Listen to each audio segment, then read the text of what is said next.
Hello hi നമസ്തേ നമസ്കാരം. മീൻ പീര പറ്റിച്ചത് ഒട്ടുമിക്ക ആൾക്കാർക്കും വളരെ ഇഷ്ടമുള്ള ഒരു റെസിപ്പിയാണ് അല്ലേ. എന്നാൽ മീൻ ഇഷ്ടമല്ലാത്തവർക്കും മീൻ കഴിക്കാത്തവർക്കും വെജിറ്റേറിയൻസിനും മീൻ പീര പറ്റിച്ച അതേ സ്വാദിൽ ഒരു മീൻ പീരയാണ് ഇന്ന് അമ്മ പരിചയപ്പെടുത്തുന്നത്. വളരെ സ്വാദിഷ്ടമായ ഈ ഒരു റെസിപ്പി കണ്ടു നോക്കൂ. ഇഷ്ടപ്പെട്ടാൽ ഒരു ലൈക്കും കമൻറ്റും പിന്നെ ഷെയറും ചെയ്യാൻ മറക്കരുത് നിങ്ങളുടെ ഫാമിലിയും ഫ്രണ്ട്സുമായും ഒക്കെ. കൂട്ടത്തിൽ വീഡിയോയെ കുറിച്ചുള്ള അഭിപ്രായം കൂടെ കമൻറ്റ് ചെയ്യാൻ മറക്കരുത്. ഞങ്ങൾക്കത് വളരെയധികം അത്യാവശ്യമാണ്. നിങ്ങളുടെ കമൻസ് ആണ് ഞങ്ങൾക്കുള്ള മോട്ടിവേഷനും സപ്പോർട്ടും എല്ലാം. അപ്പോൾ ഒട്ടും തന്നെ സമയം കളയാതെ റെസിപ്പിയിലേക്ക് നമുക്ക് കടക്കാം. ഇതുപോലെ ഒരു മീൻ ചട്ടിയിൽ തന്നെയാണ് ഞാൻ പീര പറ്റിച്ചത് തയ്യാറാക്കുന്നത്. ചട്ടി നന്നായി ചൂടായാൽ അതിലേക്ക് 1-2 ടേബിൾ സ്പൂൺ വെളിച്ചെണ്ണ ചേർത്ത് കൊടുക്കാം. എണ്ണ ഒന്ന് ചൂടായി കഴിഞ്ഞാൽ അതിലോട്ട് ഒരു 1/4 ടീസ്പൂൺ ഉലുവ കൂടി ചേർത്ത് ഒന്ന് മൂപ്പിക്കാം. ഉലുവ മൂത്ത് നന്നായി മണമൊക്കെ വന്നു കഴിഞ്ഞാൽ അതിലോട്ട് ഒരു തണ്ട് കറിവേപ്പില ചേർക്കാം. ഇനി എരിവിനായിട്ട് ഒരു 5 പച്ചമുളക് വട്ടത്തിലരിഞ്ഞത് കൂടി ചേർത്ത് കൊടുക്കാം. ഒരു വലിയ കഷ്ണം ഇഞ്ചി ചെറുതായി കൊത്തി അരിഞ്ഞതാണ്, അതുകൂടി ചേർത്ത് കൊടുക്കാം. ഇഞ്ചിയും പച്ചമുളകും എല്ലാം കൂടി ഒന്നങ്ങ് വഴറ്റിയെടുക്കാം. ഇനി ഒരു 15 ചെറിയ ഉള്ളി നീളത്തിലരിഞ്ഞതാണ്, അതും കൂടി അങ്ങ് ചേർത്ത് കൊടുക്കാം. ഈ പുളിക്കായിട്ട് ഒരു വലിയ അല്ലി കുടംപുളിയാണ്, അത് ചെറുതായിട്ട് അരിഞ്ഞ ശേഷം ചൂടുവെള്ളത്തിൽ ഒന്ന് സോക്ക് ചെയ്യാൻ വെച്ചതാണ്. അത് ആ വെള്ളത്തോടു കൂടി തന്നെ അതിലേക്ക് ചേർത്ത് കൊടുക്കാം. ഇനി ഒരു മീഡിയം സൈസ് പടവലങ്ങ, അത് നന്നായി കഴുകി വൃത്തിയാക്കി അതിലെ കുരുവൊക്കെ മാറ്റി ഈ ഒരു സൈസിൽ കട്ട് ചെയ്തെടുത്തതാണ്. ഈ ഒരു നീളത്തിലാണ് ഞാൻ അരിഞ്ഞെടുത്തിട്ടുള്ളത്. അല്ലേ, ഇതുപോലെ ഒരു കട്ടിയിൽ ചെറുതായിട്ടങ്ങ് അരിഞ്ഞെടുത്തിട്ടുണ്ട്. അതുകൂടി ചട്ടിയിലേക്ക് ചേർത്ത് കൊടുക്കാം. 1/4 ടീസ്പൂൺ മഞ്ഞൾപ്പൊടി കൂടി ചേർക്കാം. മഞ്ഞൾപ്പൊടി വളരെ കുറച്ച് മതി കേട്ടോ.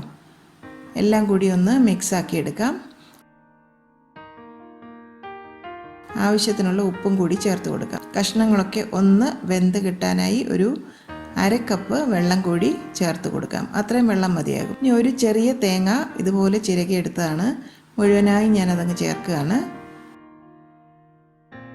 ഒരു തണ്ട് കറിവേപ്പില കൂടി ചേർക്കാം.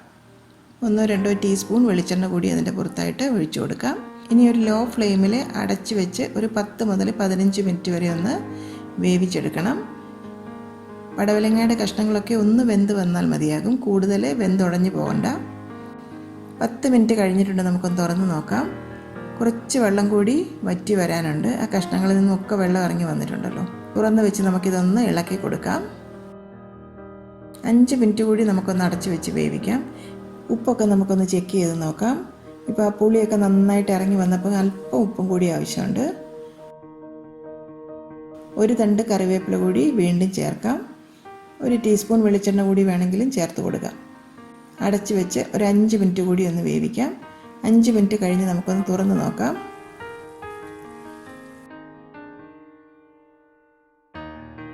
കണ്ടില്ലേ, പടവലങ്ങയുടെ കഷ്ണങ്ങളൊക്കെ വെന്തെങ്കിലും അതങ്ങ് ഉടഞ്ഞു പോയിട്ടില്ല, ഇതുപോലെ കിടപ്പുണ്ട്. കണ്ടില്ലേ, ഉപ്പൊക്കെ ഒന്നും കൂടി ഒന്ന് ചെക്ക് ചെയ്ത് നോക്കാം. ഉപ്പും പുളിയും എരിവും എല്ലാം നല്ല പാകത്തിനാണ്. ശരിക്കും മീൻ ചേർത്ത് നമ്മുടെ മീൻ പീര പറ്റിച്ചത് അതേ ടേസ്റ്റിലാണ് ഇപ്പോൾ ഇരിക്കുന്നത്.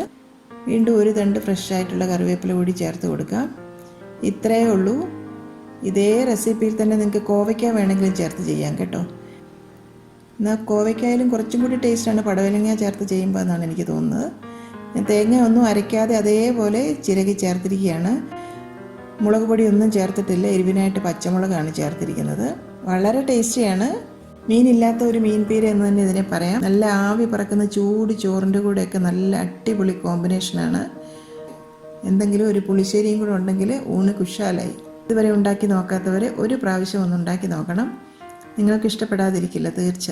വെജിറ്റേറിയൻസിനാണെങ്കിൽ മീനില്ലാതെ മീനിൻ്റെ അതേ സ്വാദിൽ കഴിക്കാൻ പറ്റിയ ഒരു പീര പറ്റിച്ചതാണിത്. ഉണ്ടാക്കി നോക്കിയ ശേഷം ഫീഡ്ബാക്കൊക്കെ മറക്കാതെ തന്നെ കമൻറ്റ് സെക്ഷനിൽ ഇടണേ.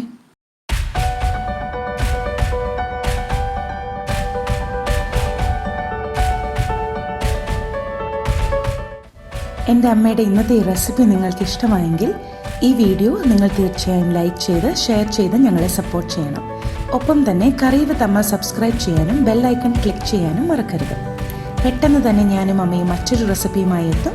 അതുവരേക്കും നന്ദി, ഗുഡ് ബൈ.